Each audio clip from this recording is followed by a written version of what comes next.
Şu an ses var mı? İşte bağlantı bilmiyorum. Var mı şu anda ses? Tamam. Yani yine mikrofonsuz yapacağız. Mikrofon var. Önceden denedim. Çalışıyordu ama yine Merkür Retrosu mu diyeyim artık ne diyeyim. Şu an mikrofonsuz olarak devam edeceğim o zaman. Kısmet değilmiş, ne yapalım. O yüzden katılı başlatmıyorum. Hep bir sıkıntı olabiliyor. Yani bazen bazı dönemlerde o yüzden birkaç gün bekliyorum. Şu an iyi değil mi? Şu an mikrofonsuzum. Tamam. Neyse. Onu tekrar şöyle. Hoş geldiniz. Biraz böyle ciddiyetliyim. Şöyle söyleyeyim. Hint mitolojisi benim üzerine böyle çalıştığım bir mitolojidir. Çünkü yoga yaparken pozlar hep mitolojik kahramanlardan ismini alır. Bayağı bir kısmını. Ve hikayesi de vardır. Ve düşününce Hint mitolojisi çok çok eski. Yani birçok mitolojiden daha eski. Yani Roma'da Venüs var diyorsun ama bu çok yeni aslında yani. Ee, Zaten bir gün Hint mitolojisindeki çağlardan bahsederim, okurum onu. O zaman zaten sayılar aklınızı alır. Kaç yüz bin yıldan bahsediliyor çağlardan. Hatta şöyle size birazcık, yok o konuya girmeyeyim. Yoksa yani dediğim gibi Hint mitolojisinde tufan miti de var, yaratılış da var, oradaki kahramanlıklar, savaş falan, yani gerçekten oldukça geniş. Ve ben size bugün hem kendi çalışmamdan aldığım bir eğitimden bir bölüm okuyacağım Mahabharata üzerine. Böyle birkaç aylık derin bir eğitim almıştım. İlk başta normal yüz yüze, sonra online. Biraz size oradan bir bölüm okuyacağım. Biraz da elimde bir Hint mitolojisi sözlüğü var. Zaten anlamanız için sözlüğe mutlaka ihtiyaç var. Biraz da o sözlükten bazı bölümler okuyacağım. Şimdi ben Hint mitolojisi nereden tekrar aklıma geldi? Avatar filmini biliyorsunuz. İkincisinde Amrita'dan söz etmişlerdi. Amrita diye bir şey vardı. Bunları ne yapıyorlardı? Yunuslardan buluyorlardı. Yunus diyorum, pardon. Oradaki balina gibi yaratıklardan Amrita diye bir ölümsüzlük sıvısı elde ediyorlardı. Amrita aslında Mahabharata'da, Hint mitolojisinde geçen bir kavram ve ne olduğunu size okuyacağım ilk başta. Ondan sonra da Amrita ve bununla ilgili olarak bu Hint tanrıları var. Onlardan bahsedeceğim. Daha doğrusu onlardan sadece Indra'dan bahsedeceğim. Çünkü bahsetmesi çok uzun. Belki hepsine birer bölüm ayırmalıyız. Şöyle, evet. Bu da ayırdığım kısım. Evet. Amrita, ölümün tersi olan ölümsüzlüktür. Yaşam iksiridir. Bu sözcük Vedalarda sık sık geçer ve özellikle soma sıvısı için kullanılır. Nirkara veya Piyushada denir. Ramayana, Mahabharata ve Puranalarda anlatılan efsaneye göre okyanusun çalkalanması sırasında oluşan bir yaşam suyudur. Bir zaman sonra Amrita'yı Vishnu'nun binek kuşu Garuda çalar. Garuda da bir kartal. Daha sonra Indra geri alır. Indra'ya da birazdan geleceğim zaten. Indra çok önemli zaten. Hint mitolojisinde yani Indra, hep sürekli bir olay var yani Indra ile ilgili. Ve şimdi size o aldığım ders notlarından biraz şöyle okuma yapayım istiyorum. Tanrılar okyanusu karıştırıyorlar ve bir at çıkıyor buradan. Devalar henüz Amrita'ya sahip değil. Devalar tanrılar, tanrıçalar. Ve bunun için okyanusu karıştırmaları gerekiyor. Yani devalar ölümsüz. Bunun için, elde etmek için okyanusu karıştırmaları, Amrita'ya sahip olmaları gerekiyor. Bunu Asuralarla birlikte yapıyorlar. Asuralar ise kötü ruhlar. Böyle cin gibi böyle yaratıklar. Hepsine tek tek geleceğiz. O kadar çok şey var ki zaten. Bunu dağ ile yapacaklar ve dağ kullanıyorlar. Yani bildiğimiz dağ, yani böyle karıştırırken Vasuki adlı yılanı halat gibi kullanıp okyanusu karıştırıyorlar. Bir de yılan var ve o da halat şeklinde ve okyanus böyle karıştırılıyor. Bayağı masallardan daha da uçuk. Dağ ise kaplumbağanın üzerinde. Yani kaplumbağa var, büyük dağ var, yılan var o halat yerine. Bu karıştırmada canlılar ölüyor, duman çıkıyor. Indra yağmur yağdırıyor. Zaten Indra'nın en büyük görevi yağmur yağdırması. Yani yağmur tanrısı gibi bir yandan da gökyüzüyle ilgili. Amrita birazcık çıkıyor ama yetmiyor ve çok yoruluyorlar çıkartırken. Narayana yardım ediyor. Narayana da bir eski kahraman. Devam ediyorlar. Karıştırıyorlar okyanusu. Ay çıkıyor. Lakshmi çıkıyor. Mücevherler çıkıyor. Lakshmi ise bolluk bereketle ilgili bir tanrıça. Ve mücevherler çıkıyor zaten son. Sonra Amrita çıkıyor. Amrita için kavga ediyorlar. Daha sonra bir zehir çıkıyor. Tabii ölümsüzlük iksiri yanında. Tüm dünya mahvoluyor bu zehir çıkınca. Bunun üzerine Shiva zehri içiyor ve boğazında tutuyor.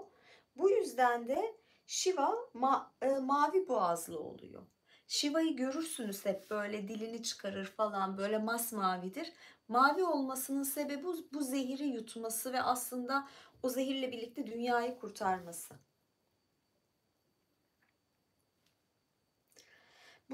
Bu sırada bir kargaşa oluyor ve Amrita'yı kargaşada Asuralar alıyor. Asuralar dediğim gibi kötü olanlardı, kötü ruhlardı. Ve sonra Vishnu bir kadın yaratıyor. Vishnu da buradaki büyük tanrılardan bir tanesi. Ona da ayrıca geleceğim. Dediğim gibi çok çok kahraman var. Ve Asuralardan Amrita'yı alıyor. Devalar sonra Amrita'yı alıyor. Amrita'yı içiyorlar. Asuralardan Rahu kılık değiştirerek Amrita'yı içiyor. Rahu da bir yine nasıl diyeyim, Asura tipi bir yaratık. Rahu'yu da Hint Vedik astrolojide Rahu ve Ketu olarak bilirsiniz. Ejderhanın başı ve ejderhanın kuyruğudur. Rahu ejderhanın kuyruğu. Rahu ile ilgili de bölüm okuyacağım şimdi size. Bunu Güneş ve Ay fark ediyor. Rahu, Güneş, Ay, hepsi bunlar astrolojik gökyüzüyle ilgili terimler. Rahu tam içerken kafasını kesiyorlar ve kafa gökyüzüne çıkıyor. Güneş ve Ay arasında takılıyor. Zaten Rahu bir gökyüzü noktası Vedik astrolojide ve diyorsun zaten Güneş ve Ay arasında takılı kalıyor ejderhanın başı.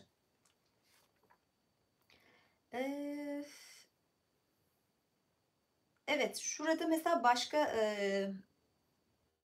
kişiler var, kahramanlar. Kadru ve Vineta iddiaya giriyorlar ve Amrita'nın oradaki atın rengini soruyorlar. Biri beyaz diyor, biri kuyruğu siyah diyor. Kadru çocuklarından atın kuyruğunu boyamasını istiyor. Yani hile yapacaklar. Çocuklar dinlemiyor. Çocuklarını lanetliyor. Kadru iddiayı kazanıyor. Vineta köle oluyor. İddiayı kaybettiği için Kadru'nun çocukları ise yılan ayininde öldürülecek. Yani buralar bayağı karışık. Kadru Vineta'dan bir yılan adasına gitmek istiyor. Garuda götürülüyor. 100 yılana ve Kadru'ya hizmet ediyor. En son Garuda'dan Amrita'yı istiyorlar. Bu sırada işte Garuda, bu nasıl diyeyim, bu kartal Amrita'yı alıyor.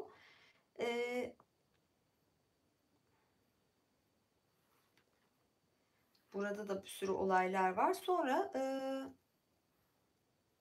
Rişiler görüyor bir sürü. Şimdi ben bakıyorum da şu notlara.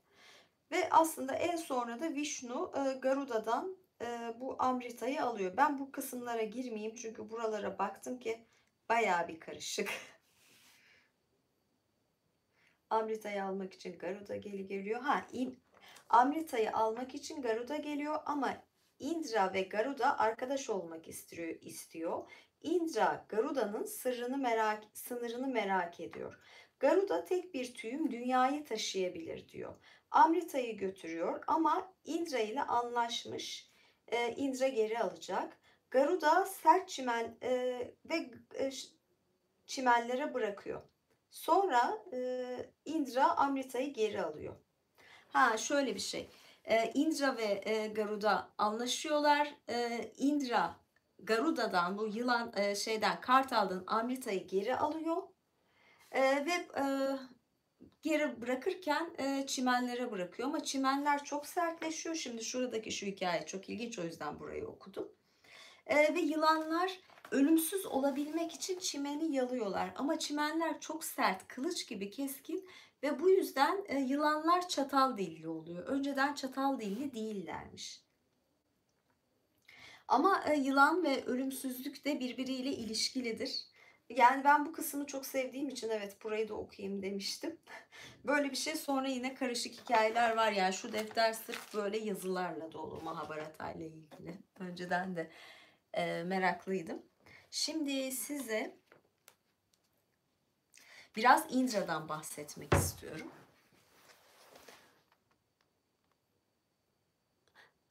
Evet, böyle arada yorumlar geliyor. Ya Hint mitolojisi çok büyük derya ve çok eğlenceli. Yani şimdi size birkaç şey okuyacağım Indra ile ilgili. Ağzınız açık kalacak. Bu hayal gücüne çok şaşacaksınız. Çünkü klasik masallarda hep prens var, o var, bu var. Tahmin edebiliyorsunuz.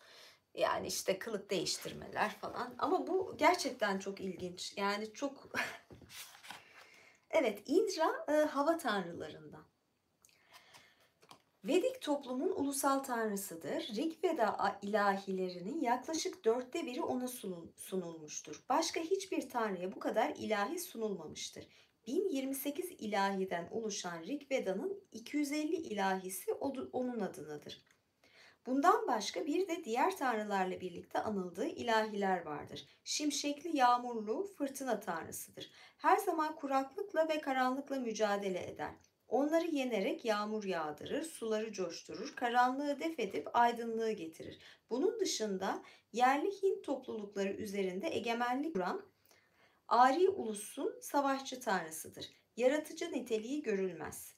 Yaratıcı niteliği görünmez. Yani o yaratmıyor, daha çok hep hareket getiriyor ve savaş, gökyüzü bu temalarla ilgili.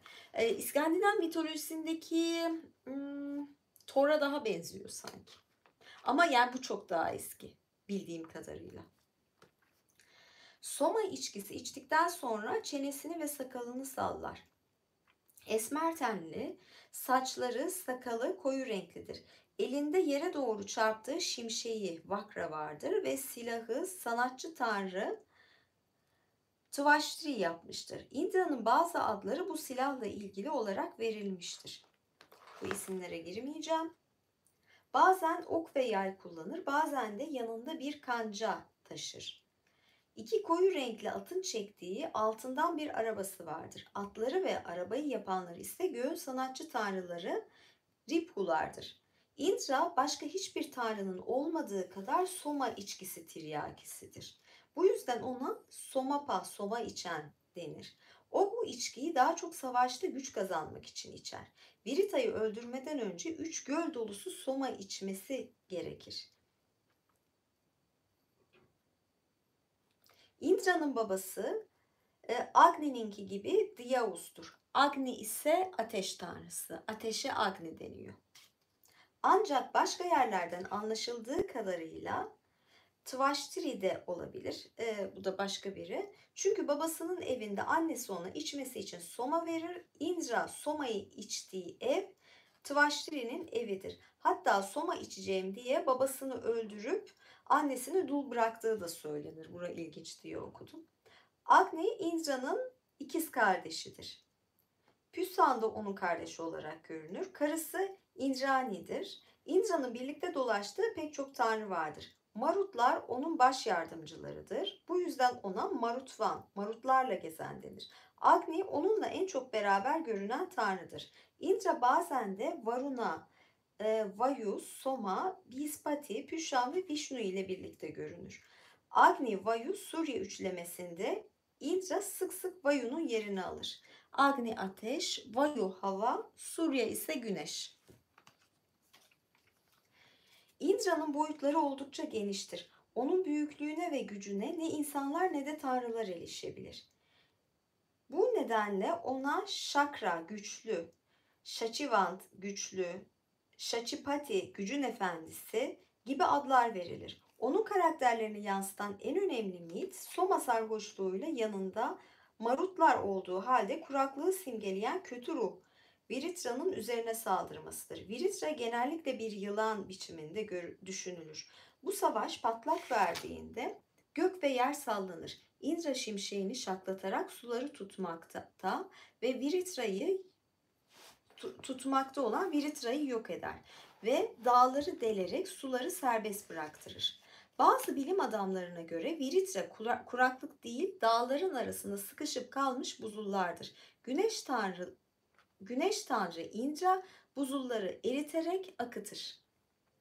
Bu nedenle Indra'ya çok ünlü olan Viritra Han, Viritra'yı öldüren adı verilir. Bu dövüş sırasında Marutlardan başka bazen ona Agni, Soma, Vishnu da yardım eder. Indra irili ufaklı pek çok kötü ruhla da savaşmak zorunda kalır. Suların akışı, gün ışığının doğuşu ve ortalığın aydınlanışı ile ilgilidir. Ona hem Viritra'yı öldürmesi hem de ışığı getirmesi için yakarılır. Viritra'yı öldürüp insanlar için suyu sağladıktan sonra göğe güneşi yerleştirir. Bazen de karanlığı önce şafakla aralar, sonra da güneşle yok eder.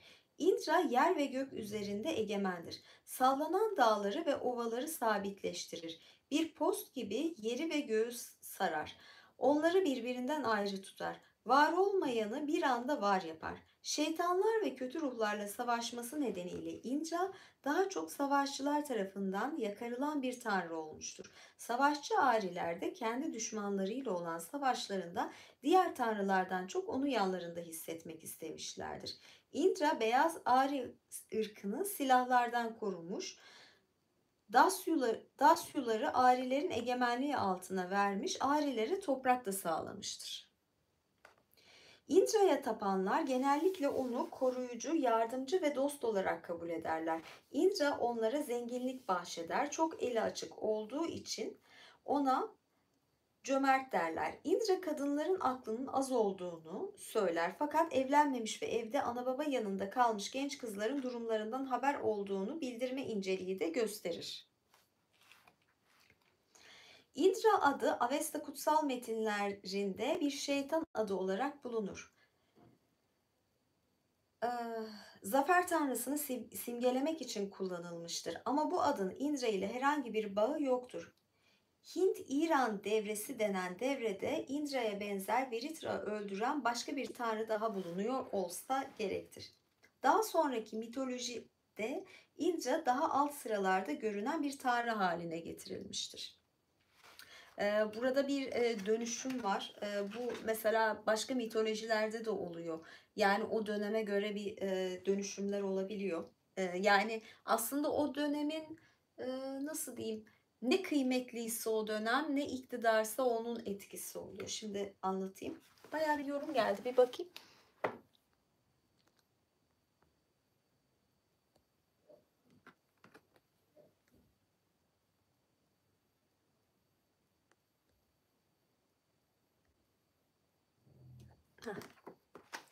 Evet, evet, biraz devam ediyorum.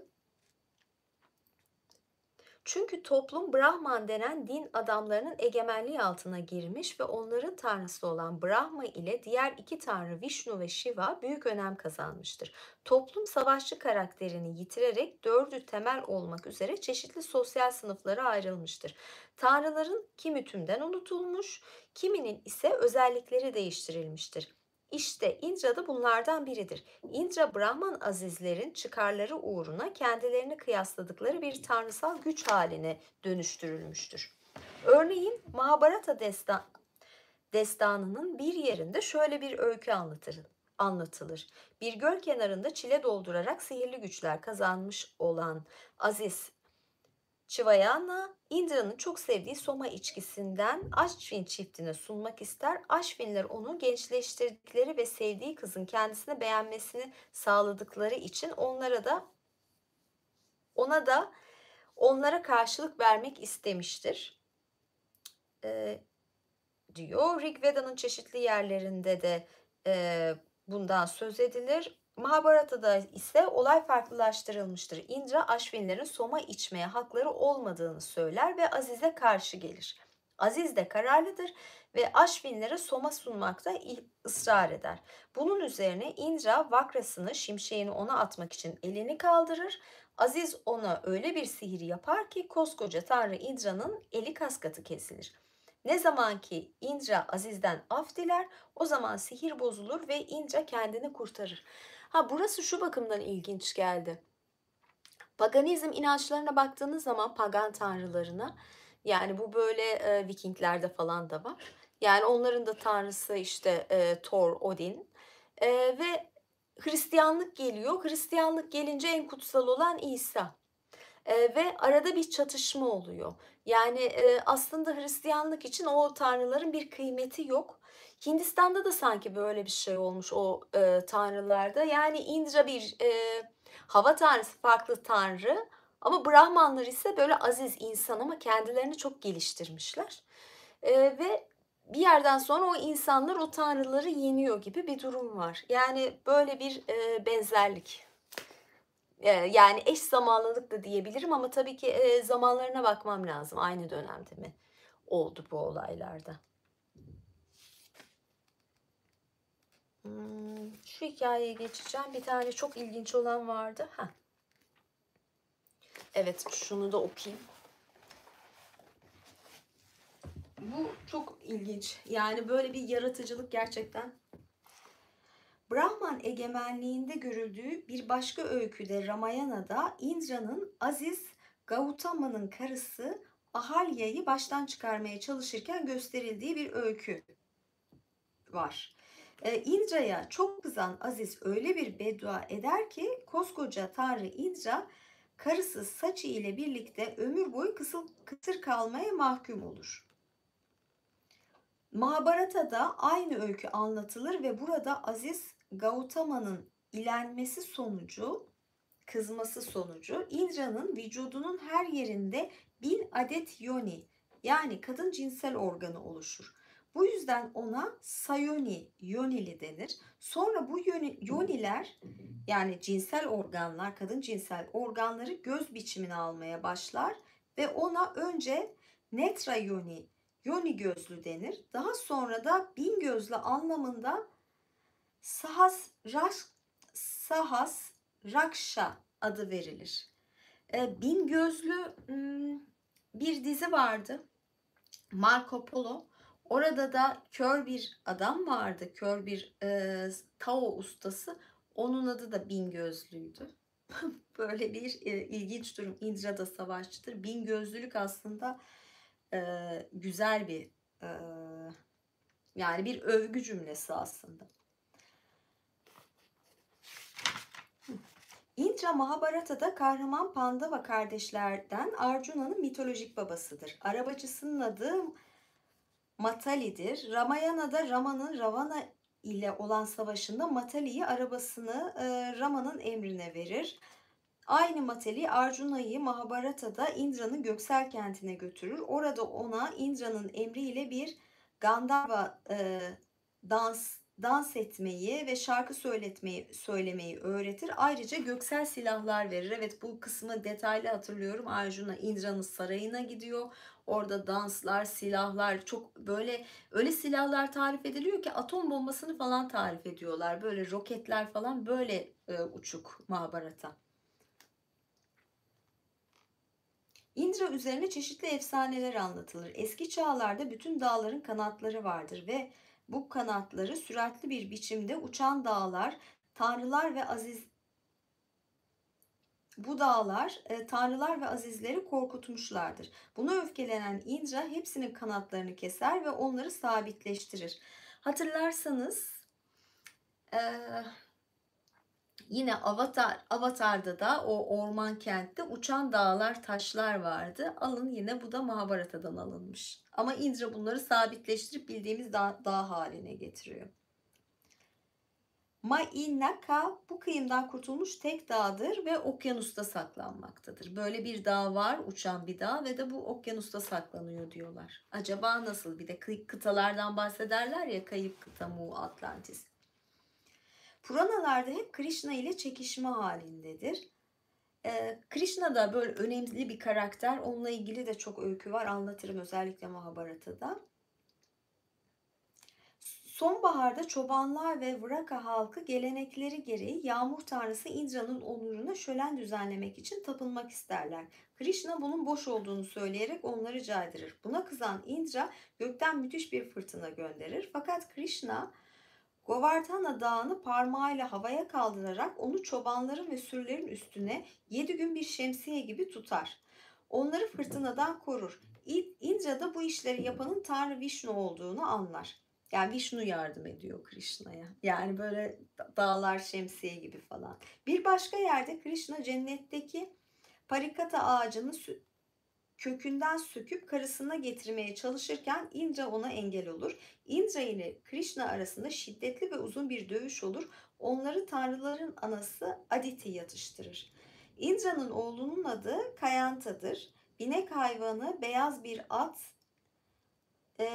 veya fildir. Ülkesi Svarga, başkenti Amaravati'dir.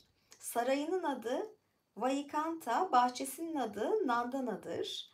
Yayı gökkuşağı ile simgelenen Şakrathanus, kılıcı ise Pranka'dır. Indra'nın çok sayıdaki ad ve lakaplarından bazıları şunlardır diyor. Bayağı bir uzun, o kısma girmeyeceğim.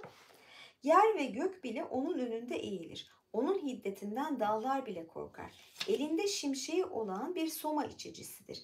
Elinde vakrası vardır. Ey insanlar, o Indra'dır.